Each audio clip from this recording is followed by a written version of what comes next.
ನಮ್ಮ ಹೆಸರು ಮೇಡಮ್? ನನ್ನ ಹೆಸರು ಸುಗಂಧ ಅಂತ. ಸುಗಂಧ ಹಳ್ಳಿ PHC ವ್ಯಾಪ್ತಿಯಲ್ಲಿ ಬರುವಂಥ ಹೊಸೂರು ಸಬ್ ಸೆಂಟ್ರ್ ಆಶಾ ಕಾರ್ಯಕರ್ತರಿ ನಾನು.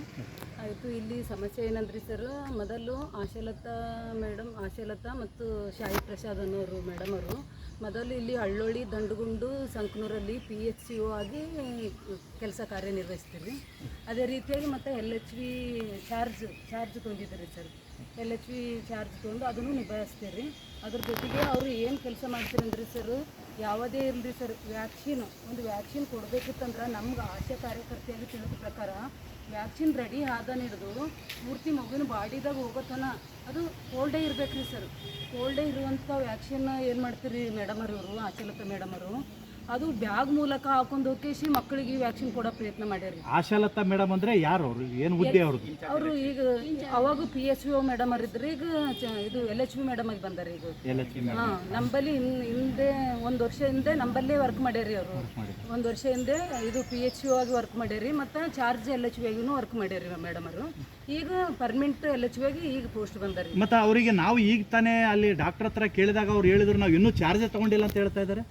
ಅವ್ರು ಲಾಸ್ಟ್ ಟೈಮ್ ಚಾರ್ಜ್ ಏನು ಕೊಟ್ಟಿಲ್ರಿ ಸರ್. ಅವ್ರು ಯಾರೇನು ನಮ್ಮ ಸೀನಿಯರ್ ಬಂದಾರಿ ಸರ್ ಒಬ್ರು. ಅವ್ರು ಬಂದಾಗ ಅವ್ರು ಏನೋ ಖಾಲಿ ಕಬೋರ್ಡ್ ಇಟ್ಟು ಹೋಗ್ಯಾರಿ. ಅವ್ರಿಗೆ ಚಾರ್ಜ್ ಏನು ಕೊಡ್ಬೇಕ್ರಿ ಸರ್? ಯಾರು ರಿಜಿಸ್ಟರ್ ಅವ್ರ ಬಲ್ಲ ಅವಂತ ಅವ್ರು ಚಾರ್ಜ್ ಕೊಡ್ಬೇಕ್ರಿ. ಅವ್ರಿಗೆ ಹೋಗೋ ಟೈಮ್ನಾಗ ಚಾರ್ಜ್ ಏನು ಕೊಟ್ಟು ಹೋಗಿಲ್ರಿ, ಬಂದಾರಿ. ಈಗ ಯಾವ ರಿಪೋರ್ಟ್ನು ಇಟ್ಟಿಲ್ರಿ ಸರ್. ಅವ್ರು ಇಷ್ಟು ವರ್ಷ ಮಾಡಿದ್ರಿ, ಯಾವ ಮಾಡ್ಯಾರ ನಮ್ಮಲ್ಲಿ ಯಾವ ರಿಪೋರ್ಟ್ ತೊಗೊಂಡ್ರೆ ಎಲ್ಲ ಇರ್ಬೇಕಲ್ರಿ ಸರ್ ದಾಖಲಾತಿ. 1 ವರ್ಷ 2 ವರ್ಷ ಇಲ್ಲಿಂದ ಅವ್ರು ತೊಗೊಂಡಾಗ್ಲಿಂತ ದಾಖಲಾತಿ ಇರ್ಬೇಕಲ್ರಿ ಸರ್. ಆ ದಾಖಲಾತಿ ಯಾವನು ಇಲ್ಲ ಅಂದಮೇಲೆ ಇನ್ನೊಬ್ರು ಬರ್ತಾರೆ ಸರ್ ನಮ್ಮಲ್ಲಿ ಇನ್ಚಾರ್ಜ್. ಈಗ ಅವ್ರು ಹೋದ್ಮೇಲೆ ಇನ್ನೊಬ್ರು ಅವ್ರಿಗೆ ನಾವು ಒಂದು ಲೆಟರ್ ಮೂಲಕ ಅವ್ರಿಗೆ ನಾವು ಚಾರ್ಜ್ ಕೊಡೋದು, ಅವ್ರ ಸೈನ್ ತೊಗೋಬೋದು, ಹಿಂಗೆ ಕೊಡ್ಬೇಕಿಲ್ರಿ ಸರ್. ಆ ಥರ ಯಾವ್ದನ್ನೂ ಕೊಟ್ಟಿಲ್ರಿ ಸರ್. ಅವರೆಲ್ಲ ಏನು ಮಾಡ್ಯಾರಿ ಸರ್, ಎಲ್ಲ ಅವ್ರದ್ದು ಏನೇನು ಇದು ಅಲ್ರಿ ಡಾಕ್ಯುಮೆಂಟ್ಸ್ ಎಲ್ಲ ಬಂದು ಗಾಡಿಯಾಗ ಹಾಕೊಂಡು ತೊಗೊಂಡು ಹೋಗ್ಬಿಟ್ಟವ್ರಿ. ಖಾಲಿ ಕಬೋರ್ಡ್ ಯಾರು ತೊಗೊಂಡೋಗ್ಯಾರ ಗಾಡಿಯಾಗ? ಆಶಾಲತಾ ಸಿಸ್ಟರ್. ಮೊದಲು ಸಿಸ್ಟರ್ ಇದ್ದೀರಿ ಸರ್, PHC ಇದ್ದೀರಿ. ಆಮೇಲೆ ಇನ್ಚಾರ್ಜ್ LHV ಮಾಡ್ತಿದ್ದೀರಿ ಸರ್ ಅವ್ರ ಮೊದಲು. ಇದೇ ಮೇಡಮ್ ಈಗ ಬಂದ್ರ ಮೇಡಮ್ ಅವರನ್ನ ಇದು LHV ಇನ್ಚಾರ್ಜ್ ಮಾಡಿ ಅಂತ ಮೇಡಮ್ ಅವರು ಇನ್ನೊಂದು ಕಡೆಗೆ ಟ್ರಾನ್ಸ್ಫರ್ ಆಗಿ ಹೋಗ್ತಾರ ಅಂದಾಗ ಇನ್ನೊಬ್ರು ಸರ್ ಅವ್ರು ಬಂದಾಗ ಅವ್ರಿಗೆ ಚಾರ್ಜ್ ಕೊಡ್ಬೇಕ್ರಿ. ಅವರು ನಿಮ್ದು ಏನು ವರ್ಕ್ ಮಾಡಿವಿ, ಏನೇನು ರಿಪೋರ್ಟ್ ಅವ, ಪ್ರತಿಯೊಂದು ರಿಪೋರ್ಟ್ ಅವ ಎಲ್ಲಷ್ಟು ಅವರು ಚಾರ್ಜ್ ಕೊಟ್ಟಾಗ ಮಾತ್ರ. ಈಗ ಮತ್ತೊಮ್ಮೆ ಬಂದಾರ ಅಂದ್ಮ್ಯಾಕ ಅವ್ರಿಗೆ ಕೊಡ್ಲಕ್ಕೆ ಏನೇನು ಇರ್ತದಲ್ರಿ ಸರ್. ಅಲ್ಲಿ ಚಾರ್ಜ್ ಕೊಡ್ಲಕ್ಕೆ ಇವರೇ ಏನು ಕೊಟ್ಟೋಗಿಲ್ಲ ಅಂದ್ಮ್ಯಾಕ ಮತ್ತೆ ಈಗ ಇವ್ರಿಗೆ ಕೊಡ್ಲಕ್ಕೆ ಏನು ಚಾರ್ಜ್ ಅದ್ರಿ ಅಲ್ಲಿ. ಹಂಗಾಗಿ ಅವ್ರು ಹಿಂದಾದ್ರೂ ಏನು ವರ್ಕ್ ಮಾಡಿಲ್ರಿ ಸರ್. ಯಾರು ವರ್ಕ್ ಮಾಡಿಲ್ಲ ರೀ? ಆಶಾಲತಾ ಮೇಡಮ್ ಅವರು ಏನು ವರ್ಕ್ ಕರೆಕ್ಟ್ ಮಾಡ್ತಿದಿಲ್ರಿ.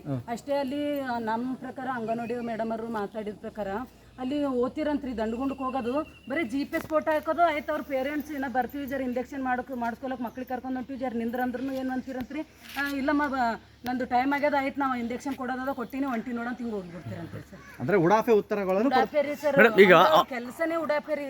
ಈಗ ಅವ್ರು ಇದ್ದಾಗ ಎಷ್ಟು ಜನ ಈಗ ಡೆಲಿವರಿ ಆಗಿ ಮರಣ ಹೊಂದಿದವ್ರು ಎಷ್ಟು ಜನ ಸತ್ತಿದ್ರು ಇವ್ರು ಇದ್ದಾಗ? ಪ್ರಕಾರ 6 ಜನ. ಅವ್ರಿಗೇನು ಸರ್ಕಾರ ವತಿಯಿಂದ ಏನು ಕೊಡಿಸಲಿಲ್ಲ, ಪರಿಹಾರವೇನಿಲ್ಲ ಅವ್ರಿಗೆ? ಅಲ್ಲ, ಇವ್ರು ಕೊಡಿಸ್ಬೇಕು ಅದು. ಇಲ್ಲ ಸರ್, ಅದು ಪರಿಹಾರ ಅಂತ ಏನಿಲ್ರಿ ಸರ್. ತಾಯಿ ಮರಣ ಆದ್ರೂ ಪರಿಹಾರ ಏನು ಕೊಡಲ್ರಿ ಸರ್. ಅದನ್ನು ರಿಪೋರ್ಟ್ ಮಾಡಿಲ್ಲ ಅಂತ ಹೇಳಿದ್ರೆ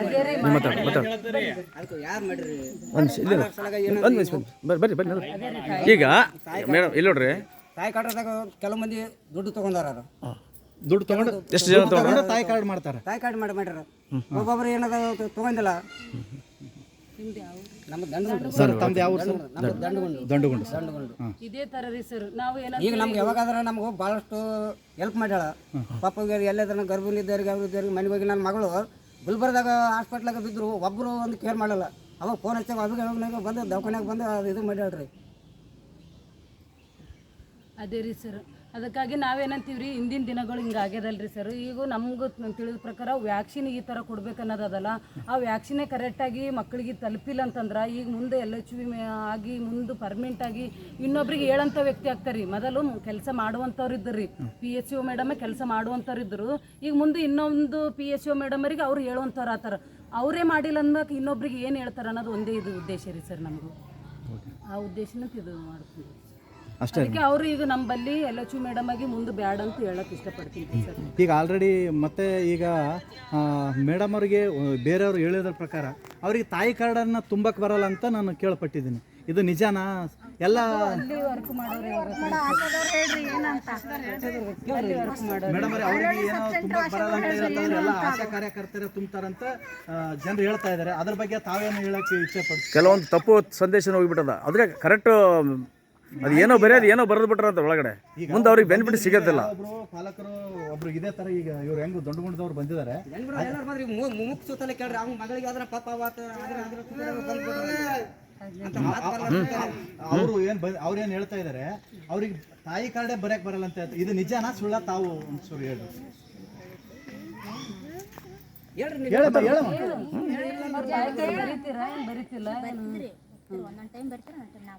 ನೀವು ಬರೀತೀರ?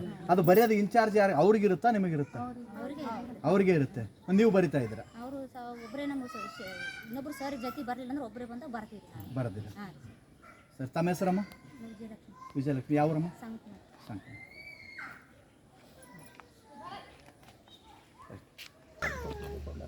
ಮೇಡಮ್ ತಮ್ಮ ಹೆಸರು? ನಮ್ಮ ಹೆಸರು ಶಿವಲೀಲಾ ಸರ್. ನಾನು ಟ್ರಾನ್ಸ್ಫರ್ ಆಗಿ ಇಲ್ಲಿ ಅಳವಡಿ ತೊಗೊಂಡಿ ಸರ್, ಹೆಡ್ ಕ್ವಾರ್ಟರ್ಸು. ಅಲ್ಲಿ 8 ವರ್ಷ ಮಾಡಿದೆ ಸರ್. ಎಲ್ಲಿ ಮಾಡಿದ್ರಿ ಮೇಡಮ್ 8 ವರ್ಷ? ಅಲ್ಲಿ ಕಂದಕೂರು ಸರ್ ನಾವು ಮಾಡಿದ್ದು, ಯಾದಗಿರಿ ಡಿಸ್ಟಿಕ್ ಸರ್. ಇಲ್ಲಿ ನಾವು ಇಲ್ಲಿ ಅಳವಡಿ ತೊಗೊಂಡಿವ್ರಿ. ಇಲ್ಲಿ ನಾವು ಬಂದಮೇಲೆ ಸರ್ ಒಂದು ಎಷ್ಟು ಇದ್ದಿಲ್ಲ ಸರ್, ನಾವು ಚಾರ್ಜ್ ಕೊಟ್ಟಿಲ್ರಿ. ಒಂದು ಎಲ್ಲ ಊರಾಗ ವ್ಯಾಕ್ಸಿನ್ ಮಾಡ್ಲಕ್ಕೆ ಹೋದ್ರೆ ಭೀ ಸರ್ ವ್ಯಾಕ್ಸಿನ್ ಒಂದೊಂದು ವ್ಯಾಕ್ಸಿನ್ ಮಾಡ್ಯಾರ ಸರ್ ಪಬ್ಲಿಕ್ದು. ನಾವು ಮಾಡ್ಲಕ್ಕೆ ಹೋದ್ರೆ 3-4 ವ್ಯಾಕ್ಸಿನ್ ಮಾಡ್ರೆ 3-4 ವ್ಯಾಕ್ಸಿನ್ ಯಾಕೆ ಮಾಡ್ಲತ್ತಿರಮ್ಮ, ಮೊದಲು ಮಾಡಿದವ್ರು ಬ್ಯಾನೇ ಆಗ್ತಿದ್ದಿಲ್ಲ, ನೀವು ಬಂದಮೇಲೆ 3-4 ವ್ಯಾಕ್ಸಿನ್ ಮಾಡ್ಲತ್ತಿರ ಮಕ್ಳಿಗೆ ಅಂತ ಬೇದಾರ ಸರ್ ನಂಗೆ. ಅಂದ್ರೆ ಈಗೇನು ವ್ಯಾಕ್ಸಿನ್ ಕೊಡ್ತಾ ಇಲ್ವಾ ಏನು ಹೆಂಗೆ? ವ್ಯಾಕ್ಸಿನ್ ಸ್ಟಾರ್ಟಿಂಗ್ ಮೇಡಮ್ ಮಾಡಿಲ್ಲ ಸರ್ ಇಲ್ಲಿ ವ್ಯಾಕ್ಸಿನ್. ಯಾವ ಮೇಡಮ್ ಮಾಡಿಲ್ಲ ರೀ? ಮಾಡ್ಯಾರ ಸರ್. ಸಜೆಷನ್ ಈಗ ಮೊದಲು ಬಂದರೆ ಮಾಡಿಲ್ಲ. ಟ್ರಾನ್ಸ್ಫರ್ ಇಲ್ಲಿ ಬಂದು ತೊಗೊಂಡಿ ಸರ್. ನಾನು 1 ವರ್ಷ ಆಯ್ತು ಸರ್ ತೊಗೊಂಡು. ಒಂದು ತಿಂಗಳು ಮಾಡಿ ಮೆಟ್ರೋಡ್ ಮೇಲೆ ಊರ್ ಮೇಲೆ ಹೋಗಿದ್ದೆ ಸರ್. ನಾನು 6 ತಿಂಗಳಾದ್ಮೇಲೆ ಮತ್ತೆ ಮಾರ್ಚ್ನಾಗ ಬಂದು ಜಾಯ್ನ್ ಆಗಿನಿ ರೀ. ಅವಾಗ್ಲಿಂತ ಮತ್ತೆ ಇವ್ರು ಮೇಡಮ್ ಭೀ 6 ತಿಂಗಳು ಮಾಡ್ಯಾರ ಸರ್ ಡ್ಯೂಟಿ. ನಾ ಬಂದಮೇಲೆ 1 ತಿಂಗಳು ಮಾಡೀನಿ ರೀ. ನಾವು ಊರೆಲ್ಲ ವ್ಯಾಕ್ಸಿನ್ ಮಾಡ್ಲಕ್ಕೆ ಹೋದ್ರೆ ಪಬ್ಲಿಕ್ ಎಲ್ಲ ಬೇದಾರ ಸರ್ ನನಗೆ. ಮೇಡಮ್ ಅವರು ಒಂದೊಂದೇ ವ್ಯಾಕ್ಸಿನ್ ಮಾಡ್ತಿದ್ರು ರೀ, 3-4 ವ್ಯಾಕ್ಸಿನ್ ಮಾಡ್ಲತ್ತಿರಲ್ಲ, ಜ್ವರ ಬರ್ಲತ್ತವ್ರಿ, ಕಾಲು ಬೇರೆಗೆ ಅಂತ ಬೇದಾರ ಸರ್ ನಮ್ಗೆ. ಅಂದ್ರೆ ನೀವು ಹೇಳೋ ಉದ್ದೇಶ ಅಂದ್ರೆ ಒಂದೊಂದೇ ವ್ಯಾಕ್ಸಿನ್ ಮಾಡ್ಬೇಕು ಏನು 3 ವ್ಯಾಕ್ಸಿನ್ ಮಾಡ್ಬೇಕು? ನೀವೇ ಡೋಸ್ ಇರ್ತಾವೆ. ಡೋಸ್ ಪ್ರಕಾರ ಅಂದ್ರೆ ಡೋಸ್ ಪ್ರಕಾರ ಎಷ್ಟು ಮಾಡ್ಬೇಕು ಮೇಡಮ್? 3 ಮಾಡ್ಬೇಕು, 2 ಬಾಯಾಗ ಹಾಕ್ಬೇಕು. ಒಂದು ಪೋಲಿಯೋ ಮತ್ತು ಒಂದು ರೋಟ ಅಂತ ಭಯ ಆಗ್ತದೆ ಸರ್. 3 ವ್ಯಾಕ್ಸಿನ್ 2 ತೊಡೆಗೆ ಮಾಡ್ತೀವಿ ಸರ್, 1 ಕೈಗೆ ಮಾಡ್ತೀವಿ ಸರ್. ಅಂದ್ರೆ ಮೊದಲು ಇರ್ತಕ್ಕಂಥ ಮೇಡಮ್ ಅವರು ಮಾಡ್ತಾ ಇರಲಿಲ್ಲ. ನಾವು ಮಾಡಿದ್ಮೇಲೆ ನಾವು ಮಾಡಿದ್ಮೇಲೆ ಯಾಕೆ ಮಾಡ್ಲತ್ತರ ನೀವು? ಮೊದಲಿದ್ದವ್ರು ಒಂದೊಂದೇ ವ್ಯಾಕ್ಸಿನ್ ಮಾಡ್ಯಾರಿ. ಅಲ್ಲ ರೀ, ಮತ್ತೆ ಈ ತರ ಮಾಡೋರಿಗೆ ನೀವು ಈ ತರ ಮಾಡಿದ್ರೆ ನಾಳೆ ಏನಾದ್ರು ಮಕ್ಕಳಿಗೆ, ಬಡವ್ರ ಮಕ್ಕಳಿಗೆ ಏನಾದ್ರು ಆದ್ರೆ ಅದಕ್ಕೆ ಹೊಣೆ ಯಾರು? ಹೌದಾ? ಇದು ಸರಿನಾ? ಇದು ತಪ್ಪಾ? ತಾವ್ ಹೇಳ್ತಾ ಇರೋದು ನಮ್ದು ಬೇರೆ ಮಕ್ಕಳಿಗೆ ಏನು ಆಗ್ಬಾರ್ದಂತ ಅದೇ ಉದ್ದೇಶ. ಕೇಸ್ ಬಂದವ ಯಾಕಂದ್ರೆ ಏನ್ ಮೇಡಮ್? ದಿಪ್ತಿರ ಕೇಸ್ ಬಂದವ ಸರ್. ಎಷ್ಟದವ್ರಿ ಕೇಸ್? ಗಂಟಲ್ ಮಾರಿ ರೋಗ ಬಂದಾರ ಸರ್. ಬಂದವಲ್ರಿ? ಎಷ್ಟು ಬಂದಿದೆ ಮೇಡಮ್ ಗಂಟಲು ಮಾರಿ ರೋಗ? 4 ಮಕ್ಕಳಿಗೆ ಬಂದವ. 4 ಮಕ್ಕಳಿಗೆ ಬಂದ. ಅದಕ್ಕೇನು ಈಗ ಆಲ್ರೆಡಿ ನೀವೇನು ಟ್ರೀಟ್ಮೆಂಟ್ ಸ್ಟಾರ್ಟ್ ಮಾಡ್ಯಾರಿ, ಆರಾಮಾಗಿ ಹೋಗ್ಯಾವ. ನೆಕ್ಸ್ಟ್ ಆದ್ಮೇಲೆ ಇವ್ರು ಮಾಡ್ಯಾರ ಸರ್ ನಮ್ಮ ಚಾರ್ಜ್ ತಗೊಂಡು. ಇದು MR ಅಂತ ಮಿಜಲ್ಸ್ ಬಂದವ್ರಿ. ಮಕ್ಳು ಆಡೋ ಮಕ್ಕಳಿಗೆ ಬ್ಲಡ್ ಶಾಂಪಲ್ ತೆಗೆದು ಆಡೋ ಮಕ್ಕಳಿಗೆ ತಗೊಂಡು ಮಾಡಿದ್ರೆ 4 ಪಾಸಿಟಿವ್ ಬಂದಾವ. ಹಳ್ಳೊಳ್ಳಿ ದಂಡಗುಂಡ್ರೊಳಗೆ 4 ಪಾಸಿಟಿವ್ ಬಂದಾವ. ಆ ಮಕ್ಕಳಿಗೆ ಅದು ವ್ಯಾಕ್ಸಿನ್ ಆಗಿತ್ತಂದ್ರೆ ಅದು ಪಾಸಿಟಿವ್ ಬರ್ತಿರ್ಲಿಲ್ಲ. ಅಂದ್ರೆ ವ್ಯಾಕ್ಸಿನ್ ಕೊಡದೆ ಕಾರಣಕ್ಕೋಸ್ಕರ ಈ ತರ ಆಗಿದೆ. ಅಂದ್ರೆ ಮೊದಲು ಇರ್ತಕ್ಕಂಥ ಮೇಡಮ್ ಅವರು ಒಂದೊಂದು ವ್ಯಾಕ್ಸಿನ್ ಕೊಟ್ಟಿರೋಕ್ಕೋಸ್ಕರ ಈ ತರ ಆಗಿದೆ ಅಂತ ತಾವ್ ಹೇಳ್ತಾ ಇದ್ದಾರೆ. ಅಂದ್ರೆ 3 ವ್ಯಾಕ್ಸಿನ್ ಕೊಟ್ಟಿದ್ರೆ ಈ ತರ ಪ್ರಾಬ್ಲಮ್ ಆಗ್ತಾ ಇಲ್ಲ ಅಂತ ತಾವ್ ಹೇಳ್ತಾ ಇದ್ದಾರೆ. ಬೇರೆ ಕಡೆ ಎಲ್ಲ ಬರೋದಿಲ್ಲ, ಬೇರೆ ಕಡೆ ಎಲ್ಲಿ ಪ್ರಾಬ್ಲಮ್ ಇಲ್ಲ. ಹಳ್ಳೊಳ್ಳಿ ಸಬ್ ಸೆಂಟರ್ ಅಲ್ಲಿ ಅಷ್ಟೇ ಪ್ರಾಬ್ಲಮ್ ಇದೆ. ನಿಮ್ಮ ಹಳ್ಳಹಳ್ಳಿ ಸಬ್ ಸೆಂಟರ್ ಅಲ್ಲಿ ಮಾತ್ರ ಪ್ರಾಬ್ಲಮ್ ಇದೆ. ಇದ್ರ ಬಗ್ಗೆ ತಾವು ಹೆಚ್ಚಿನ ಗಮನ ಆಲ್ರೆಡಿ ತಾವು ಡಾಕ್ಟರ್ಗೆ ಮತ್ತೆ ಬಂದಿದೆ ಅಲ್ರಿ ಲೆಟರ್, ಅವ್ರ ಕಡೆನೆ ಬಂದಿದೆ. ಅದು ಯಾಕೆ MR ಬಂದವ ಮಕ್ಕಳಿಗೆ ಮಿಜಲ್ಸ್ ಯಾಕೆ ಬಿಟ್ಟಾವ ಅಂತ ಅವರಿಗೆ ಲೆಟರ್ ಬಂದಿದೆ. ಆಮೇಲೆ ನಾವೆಲ್ಲ ಟೀಮ್ ವರ್ಕ್ ಮಾಡಿ ವ್ಯಾಕ್ಸಿನ್ ಎಲ್ಲ ಮಾಡಿದ್ವಿ. ಆಲ್ರೆಡಿ 10 ವರ್ಷ ಮಕ್ಕಳ ತನಕ ನಾವು ವ್ಯಾಕ್ಸಿನ್ ಮಾಡಿದ್ವಿ. ಅಲ್ಲಿ ನೋಡಲ್ ಆಫೀಸರ್ಗೆ ಗೊತ್ತು, DHO ಗೊತ್ತು, RCH ಆಫೀಸರ್ಗೂ ಗೊತ್ತು. ಎಲ್ಲಾನು ಸರ್ವೆ ಮಾಡಿಸಿ, ಆಶಾಗಳಿಂದ ಸರ್ವೆ ಮಾಡಿಸಿ ಅವೆಲ್ಲ ಮಕ್ಕಳಿಗೆ ವ್ಯಾಕ್ಸಿನ್ ಮಾಡಿವಿ ನಾವು ಆಲ್ರೆಡಿ. ಮತ್ತೆ ಮಾಡಿದಿರಿ ಆಲ್ರೆಡಿ. ಇವ್ರು ಏನು ಮೊದಲಿರ್ತಕ್ಕಂಥ ಮೇಡಮ್ ಅವ್ರ ಬಗ್ಗೆ ತಾವು ಈ ತರ ಮಾಡಿದಾರಂತನೂ ಅವ್ರಿಗೆ ಗೊತ್ತಿದೆ. ಗೊತ್ತಿದ್ದು ಅಲ್ಲಿ ಜಗಳಕ್ಕೆ ಹಚ್ಚಾರ ಮಂದಿಗೆ. ಅಂದ್ರೆ ಅವರು ಎತ್ಕಟ್ಟಿದ್ದಾರೆ ಜನರನ್ನ. ನೋಡಿ ಈ ತರ ಅವರು ಅಲ್ಲಿ ವ್ಯಾಕ್ಸಿನ್ ಅಂತ ಜನರಿಗೆ ಗೊತ್ತಿಲ್ರಿ ಸರ್. ಜನರಿಗೆ ವ್ಯಾಕ್ಸಿನ್ ಬಗ್ಗೆ ನೋಡಿ, ಜನರು ಮುಗ್ಧ ಇರ್ತಾರೆ. ನೀವು ಏನ್ ಹೇಳ್ತೀರಾ ಅದನ್ನ ಒಪ್ತಾರೆ. ಈಗ ಇವರೆಲ್ಲ ಬಂದಿದ್ದಾರೆ ಈಗ ಜನರು, ನೀವ್ ಏನ್ ಹೇಳ್ತೀರಾ? ವ್ಯಾಕ್ಸಿನ್ ಬಗ್ಗೆ ಹೌದು, ಈಗ ನೋಡ್ರಿ ವ್ಯಾಕ್ಸಿನ್ ಎಷ್ಟು ಕೊಡ್ಬೇಕು ಒಂದ್ ಮಗುಗೆ ಅಂತ ಅಣ್ಣರಿಗೆ ಗೊತ್ತಿರಲ್ಲ, ಅವ್ರಿಗೆ ಬಂದರಿ. ಆದ್ರೆ ನಾವೊಂದು ತರಬೇತಿ ಪಡೆದು ಬಂದು ಈ ತರ ವ್ಯಾಕ್ಸಿನ್ ಈ ಮಗುಗೆ ಈ ತರ ಕೊಡ್ಬೇಕಂತ ಗೊತ್ತಿದ್ದು ನಾವು ಮಕ್ಳಿಗೆ ಮೋಸ ಮಾಡ್ತೀವಿ ಅಂತಂದ್ರೆ ಹೆಂಗ್ರಿ ಸರ್? ಈಗ ಅವ್ರು ಬಂದ್ ಕೇಸಿಗೆ ನಾವು ಕರೆದ್ರು ಬರ್ತಾರಿ, ಅವ್ರು ಕರೆದ್ರು ಬರ್ತಾರಿ ಸರ್. ಆದ್ರ ವ್ಯಾಕ್ಸಿನ್ ಈ ತರದಂತ ಅವ್ರಿಗೆ ಹೇಳಿದಾಗೆ ಗೊತ್ತಾಗ್ತದ. ಅಂದ್ರ ಒಂದು ಮಗುವಿಗೆ 1.5 ತಿಂಗಳಿಗೆ ಇಂತಿಷ್ಟು ಇಂಜೆಕ್ಷನ್ ಆಗ್ಬೇಕು, 2.5 ತಿಂಗಳಿಗೆ ಇಂತಿಷ್ಟು ಇಂಜೆಕ್ಷನ್ ಆಗ್ಬೇಕಂತ ಅವ್ರಿಗೆ ಹೇಳುತ್ತಾ ಅವ್ರಿಗೆ ಮಾಹಿತಿ ಕೊಡ್ತಾನೆ ನಾವು ಇಂಜೆಕ್ಷನ್ ಕೊಡ್ಬೇಕ್ರಿ ಅವ್ರಿಗೆ. ಆದ್ರೆ ಅವ್ರು ಆ ಮಾಹಿತಿನ ಕೊಟ್ಟಿಲ್ಲ ಪಾಪ. ಅವ್ರಿಗೆ ಗೊತ್ತೇ ಇಲ್ರಿ ಎಷ್ಟು ಮಾಡ್ಬೇಕು ಇಂಜೆಕ್ಷನ್ ಅನ್ನೋದೇ ಪಾಪ ಅವ್ರಿಗೆ ಗೊತ್ತಿಲ್ರಿ. ಆ ತರ ಒಂದ್ ಇಂಜೆಕ್ಷನ್ ಕೊಟ್ಟು ಅದು ಮಾಡಿ ಲಸಿಕೆಯಿಂದ ವಂಚಿತ ಮಾಡ್ಯಾರ್ರಿ. ವಂಚಿತ ಆಗ್ಯಾರಿ. ಬಹಳಷ್ಟು ಮಕ್ಕಳು ಇದಾಗ್ಯಾವ್ರಿ, MR ಪಾಸಿಟಿವ್ ಬಂದವ್ರಿ, ಎಷ್ಟು ಶಿಶು ಮರಣ, ತಾಯಿ ಮರಣ ಸಂಭವಿಸ್ಯಾವ್ರಿ. ಆದ್ರೂ ಜನರಿಗೆ ಅದಕ್ಕೆ ಆಗ್ಯದಂತ ಜನರಿಗೆ ಏನ್ ಗೊತ್ತಿರಿ. ಅಧಿಕಾರಿಗಳು ಇದ್ರ ಬಗ್ಗೆ ಏನ್ ಗಮನ ಹರಿಸಿದ್ದಾರೆ? ಅಧಿಕಾರಿಗಳಿಗೆ ಅಂತಂದ್ರ ಸರ್ ಈಗ ನಾವು ಕೊಟ್ಟಿವ್ರಿ. ಈಗ ಅಂದ್ರ ಮೇಡಮ್ ಅವ್ರ ಬಗ್ಗೆ ಒಂದು ವರ್ಷದಿಂದ 2024ದಾಗ ಒಂದು ಲೆಟರ್ ಮೂಲಕ ಕೊಟ್ಟಿದ್ದೇವ್ರಿ. ಅಂದ್ರ ನಾವು ಏನೇ ಸರ್ ಅವ್ರಿಗೆ ಡಾಕ್ಟರ್ ಸರಿಗೆ ಮಾಹಿತಿ ಮುಗಿಸ್ತೀವಿ ಅಂದ್ರೂ ನಮಗೆ ಗೊತ್ತಿದ್ದಂತ ನಾವು ಆಶಾ ಕಾರ್ಯಕರ್ತರು ಎಲ್ಲರೂ ಕೂಡಿ ಸೈನ್ ಮಾಡಿ ಒಂದು ಲೆಟರ್ ಕೊಟ್ಟಿದ್ದೇವ್ರಿ ಸರ್. ಲೆಟರ್ ಕೊಡುಗುಡ್ಸಿಲ್ರಿ ಸರ್. ಲೆಟರ್ ಕೊಟ್ರಿ ಅಂದ್ರೆ ಭಯ ಹಾಕರ್ರಿ, ನೋಡ್ರಿ ಹೆಂಗ್ ಡ್ಯೂಟಿ ಮಾಡಂಗಿರಿ, ನಾ ಏನಿ ಇವ್ ಡ್ಯೂಟಿ ಮುಂದೆ ಮಾಡಿ ನಿಮಗೆ ಬೆದರಿಕೆ, ಜೀವ ಬೆದರಿಕೆ ಆಗ್ತಾ ಇದೆ. ಜೀವ ಬೆದರಿಕೆ ಆಗ್ತಾ ಇದೆ. ಬೆದರಿಕೆ ಏನ್ರಿ ಸರ್? ನಾ ಲೆಟರ್ ಕೊಡ್ಲಕ್ ಒಳಗ್ ಸರ್ ಬಲ್ಲಿ ಮಾತಾಡ್ಲತ್ತೀನ್ರಿ. ಅಲ್ಲೇ ಹಿಂದ್ ಬಂದ್ ಕೇಶ್ ಹಣ ಹಾಕಿಂದ ಭಾಳ ಆಗ್ಯದ ಬಾಣ ಅಂತ ನನ್ನ ಎದುರೇ ಕಾಲ್ ಮಾಡ್ತಾರ್ರಿ. ನನ್ನ ಎದುರೇ ಒಂದು ಕಾಲ್ ಮಾಡಿ ಹಿಂಗ ಒಂಥರ ಜೀವ ಬೆದರಿಕೆ ಹಾಕೋದು. ನಾನು ನಿಮ್ಮ ಮ್ಯಾಲ ಇರ್ತೀನಿ, ನಿಮ್ಮ ಮ್ಯಾಲ ಇದ್ದಂತ ಕೀನಿ ನೀವು ಹೆಂಗ್ ಮುಂದೆ ಡ್ಯೂಟಿ ಮಾಡ್ತೀರಿ, ನೀವು ನೋಡಮ್ಮ ನನ್ನ ಕೈಗೆ ಡ್ಯೂಟಿ ಮಾಡ್ತೀರಾ, ನೀವು ನನ್ನ ಬಗ್ಗೆ ಕಂಪ್ಲೀಟ್ ಮಾಡಿರಿ ಅಂದ್ರೆ ನೀವು ಉಳ್ಕೊಂಗಿರೋ ಡ್ಯೂಟಿದಾಗ ಈ ತರ ನಮ್ಗೆ ಆಶಾದವ್ರಿಗೆ ಎಲ್ಲರಿಗೂ ಬೆದರಿಕೆ ಹಾಕ್ಯಾರಿ. ಅಂದ್ರೆ ನೀವು ಎಲ್ಲಾ ಆಶಾಕರ್ತರಿಗೆ ಒತ್ತಡ ಇಟ್ಟಿದ್ದಾರೆ ಅವರು. ಒತ್ತಡ ಮತ್ತು ಜೀವ ಬೆದರಿಕೆ ಅಂತ ಹೇಳ್ತಾ ಇದಾರೆ ತಾವು. ಡಾಕ್ಟರ್ ತನ ಮುಟ್ಟಿಸೇ ಗೊತ್ತಿಲ್ರಿ ಪಾಪ. ಅಂದ್ರೆ ಡಾಕ್ಟರ್ ವರೆಗೂ ಇನ್ನೂ ಮುಟ್ಟಿಲ್ಲ. ಅವ್ರಿಗೆ ಮುಟ್ಟಿಸ್ಕೊಟ್ಟಿಲ್ರಿ. ಮುಟ್ಟದ ಈಗ ನಾವು 2024ದಾಗ ಒಂದು ಲೆಟರ್ ಕೊಟ್ಟಿವ್ರಿ. ಅವ್ರು ಒಂದು ಅವಶ್ಯ ಶಬ್ದದಿಂದ ಬೇಯ್ದ್ರಿ ಸರ್. ನಮಗೆ ಒಂದು ಮೀಟಿಂಗ್ ತಗೋಬೇಕಾದ್ರಿ ಎಲ್ಲ ಸ್ಟಾಪ್ ಇವ್ರಿ. ನಾವು ಒಂದು ಸ್ಟಾಪ್ ಅಲ್ರಿ ಸರ್, ಒಂದು ರೆಸ್ಪೆಕ್ಟ್ ಇಲ್ರಿ. ಸ್ವಲ್ಪ ತಡ ಆಯ್ತಂದ್ರ ಏಕೋ ಚಂದಾಗ್ರಿ, ಹೇ ಈಗ ಬರ್ತೇನೆ, ನಿಂಗೆ ನಾಚಿಕ್ ಶರ್ಮ ಅದಲ್ಲ, ನೀನು ನಾಚಿಕ್ ಶರ್ಮ ಮಾರ್ಕೊಂಡ್ ತಿಂದಿದ್ದೇನೆ. ಇವ್ರು ಆಶಾಲತಾ ಮೇಡಮ್ ಅವ್ರಿ LHV ಚಾರ್ಜ್ ಇದ್ದಾಗ ಈ ತರ ನಮಗೂ ಒಂದು ಒಂದು ಕೆಟ್ಟ ಶಬ್ದನಿಂತ ನಿಂದಿಸ್ತೀರಿ. ನಮಗೂ ಕೆಟ್ಟ ಶಬ್ದನಿಂತ ನಿಂದಿಸೋದು ಆಯ್ತು. ಅವ್ರು ಸ್ವಲ್ಪ ಲೇಟ್ ಆಗ್ತಿರ್ತದ್ರಿ ಸರ್ ಒಂದ್ಸರಿ. ಇನ್ನೊಂದ್ರಿ ಸರ್, ನಮ್ಮ ಒಬ್ರು ಆಶಾದವ್ರು ದೊಡಮ್ನೆ ಸತ್ತಿಡ್ರಿ. ದೊಡಮ್ ಸತ್ತಂತ ಸಂದರ್ಭದಾಗನ್ರಿ ಸರ್ ಅವ್ರಿಗೆ ಸೂಟಿ ಕೊಡ್ಲಾರ್ದು ಡಾಕ್ಟರ್ ಸರಿಗೆ ಕೇಳ್ತೀನಿ, ಡಾಕ್ಟರ್ ಸರಿಗೆ ಯಾಕೆ ಕಾಲ್ ಮಾಡ್ತೀನಿ, ನನ್ನ ಪರ್ಮಿಷನ್ ತೊಗೊಂಡು ಡಾಕ್ಟರ್ ಸರಿಗೆ ಕಾಲ್ ಮಾಡ್ಬೇಕು ನೀವು ಅನ್ನೋರಿ ಸರ್. ನಮ್ಮ ಪರ್ಮಿಷನ್ ಇಲ್ಲ ಡಾಕ್ಟರ್ ಸರಿಗೆ ನೀವು ಯಾರು ಕಾಲ್ ಮಾಡಪ್ಲೇ ಇಲ್ಲ ಅಂತ ಕೇಸ್ ಅನ್ನೋರಿ ಸರ್. ಅಂದ್ರೆ ಒಟ್ಟ ಡಾಕ್ಟರ್ ಸರಿಗೆ ಏನು ಮುಟ್ಟಿಸರಪ್ಲೇ ಇಲ್ಲ, ಡಾಕ್ಟರ್ ಸರಿಗೆ ನಾ ಏನು ಹೇಳಪ್ಲೇ ಇಲ್ರಿ. ಈ ಥರ ಒಂದು ಬೆದರಿಕೆ ಹಾಕೋರಿ ಸರ್. ಒಂದು ಕೆಟ್ಟ ಶಬ್ದ ಮೀಟಿಂಗ್ ತೊಗೋಬೇಕಾದ್ರೆ ಮೀಟಿಂಗ್ನಾಗ ಯಾವ ಥರ ಇರ್ತದ್ರಿ ಸರ್, ಎಲ್ಲರೂ ನಾವು ಸ್ಟಾಪ್ ಒಂದೇ ಥರ ಸ್ಟಾಪ್ ಕುಂತಾಗ ಸ್ವಲ್ಪ ಇದು ಮಾಡ್ಬೇಕ್ರಿ ಸರ್. ನಾವು ಹೋಗಿರ್ತೀವಿ, ರಿಪೋರ್ಟ್ ಮಾಡ್ತೀವಿ, ಏನು ರೀ ಸರ್ ನಾವು ವರ್ಕ್ ಮಾಡೋಂಥ ನಮಗೂ ಮರ್ಯಾದೆ ಇರಲ್ರಿ ಸರ್. ನಮಗೂ ಮರ್ಯಾದೆ ಇರ್ತದ್ರಿ. ನಾವು ಒಂದು ಒಳ್ಳೆ ಕುಟುಂಬದಿಂದ ಬಂದಿರ್ತೀವಿ ರೀ. ಬಂದಾಗ ಹೆಚ್ಚು ಮಾತಾಡೋದು, ಹೇ ನಿನ್ಗೇನು ಸೀದಾ ಕರೆಕ್ಟು ನಾ ಹೇಳ್ದಂಗೆ ಕೇಳಬೇಕು. ಡಾಕ್ಟರ್ ಸರಿಗೆ ನನ್ನ ಪರ್ಮಿಷನ್ ಇರ್ತದೆ, ಡಾಕ್ಟರ್ ಸರಿಗೆ ಮಾತಾಡೋದಿಲ್ಲ. ಇಲ್ಲಿ ವರ್ಕ್ ಮಾಡಕ್ ಬಂದಿದ್ದಾರೆ, ತಾವು ವರ್ಕ್ ಮಾಡಕ್ ಬಂದಿದ್ದಾರೆ. ಎಲ್ಲರೂ ಒಂದೇ ಸಮಾನ ಸರ್. ಎಲ್ಲರೂ ಕೂಡಿ ಒಂದು ಸಾಮಾನ್ಯ ಜನರದ ತಾಯಿ ಮಗುವಿನ ಜೀವ ಉಳಿಸ್ಲಕ್ಕಂತ ಬಂದಂತವ್ರಿ ನಾವು. ಅಂದ್ರ ಜನರ ಆರೋಗ್ಯ ಕಾಪಾಡ್ಲಕ್ಕಂತ ಬಂದಂತವ್ರಿ ನಾವು.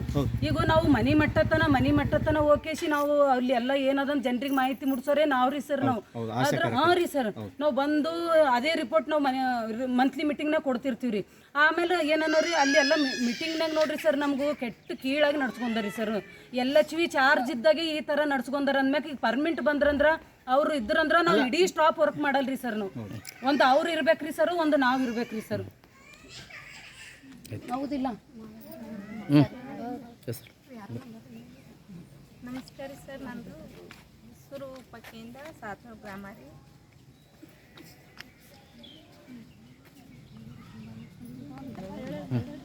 ಅವರು 2 ವರ್ಷ ನಡೆದ ಇಲ್ಲೇ ಇದ್ದು ಸರ್. ತಗೋತೀವಿ ಹೇಳಮ್ಮ, ಅಳಬೇಡ, ಅದು ಜಾಸ್ತಿ ಹೋಗ್ಬೇಡಮ್ಮ, ಹೇಳು. ಅಷ್ಟು ಜಾಸ್ತಿ ಕೊಟ್ಟಿದ್ದಾರೆ ನಮ್ಗೆ ಅವರು ಡಾಕ್ಟ್ರು? ಸಿಸ್ಟರ್ ಅಷ್ಟು ಜಾಸ್ತಿ ಕೊಟ್ಟಿದ್ದಾರಾ? ಓಹೋ, ಓಕೆ ಇರಲಿ. ಮಾತಾಡು. ಏನು ಅಂಜಬೇಡ, ಮಾತಾಡಮ್ಮ ನೀನು. ಮನೆಗೆ ಯಾರು ಇಲ್ರಿ, ನಾನು ನಮ್ಮ ಹಸ್ಬೆಂಡ್ ಒಂದು ಮಗು ಇದ್ರಿ. ಸ್ವಲ್ಪ ಕೆಲಸ ಮಾಡಿ ಅವ್ರಿಗೆ ಆರೈಕೆ ಮಾಡಿ ಬರೋಷ್ಟಿಗೆ ಲೇಟ್ ಆಗಿತ್ತು ರೀ. ಲೇಟ್ ಆಗೋಣ ಸ್ವಲ್ಪ 10 ನಿಮಿಷ ಲೇಟ್ ಐತ್ರಿ. ಲೇಟಾಗಿ ಬಂದು ಸಾರಿ ರೀ ಯಾರಿಗೆ ಹೇಳ್ತೀರಿ, ಇಲ್ಲಿ ಡ್ಯೂಟಿ ಬೇಕಿದ್ರು 5,000 ರೂಪಾಯಿ ಕೊಟ್ಟು ಬರಬೇಕು. ಅಂದ್ರೆ ದುಡ್ಡು ಕೊಟ್ಟು ಬರಬೇಕು. ಆಟೋಕ್ಕೂ ದುಡ್ಡು ಕೊಟ್ಟು ಬರ್ಬೇಕು. ನಮ್ಮ ಕಡೆ ಬಸ್ ಅದು ಏನು ಸೌಲಭ್ಯ ಇಲ್ಲ ರೀ ಸರ್. ಹಂಗಂತೂ ಲೇಟ್ ಐತ್ರಿ. ಲೇಟಾಗಿ ಬಂದ್ರೆ ಬೈಯೋದು ಹೇಳೋದು, ಇಲ್ಲಿ ಡ್ಯೂಟಿ ಬಿಡ್ಬೇಕು, ಇಲ್ಲಿ ಹೆಚ್ಚಿನ ಅಮೌಂಟ್ ಗಾಡಿ ಕೊಟ್ಟು ಕೇಸಿ ಬರ್ಬೇಕು. ಇಲ್ಲಿ ಯಾರಿಗೆ ಹೇಳ್ತೀವಿ ಬೇಗ ಅಂತ ಕೇಸಿ ಇದು ಮಾಡಿ. ಸಾಧಿಕ ತಾವು ಏನು ಕೆಲಸ ಮಾಡ್ತಾರೆ? ಆಶಾ ವರ್ಕರ್.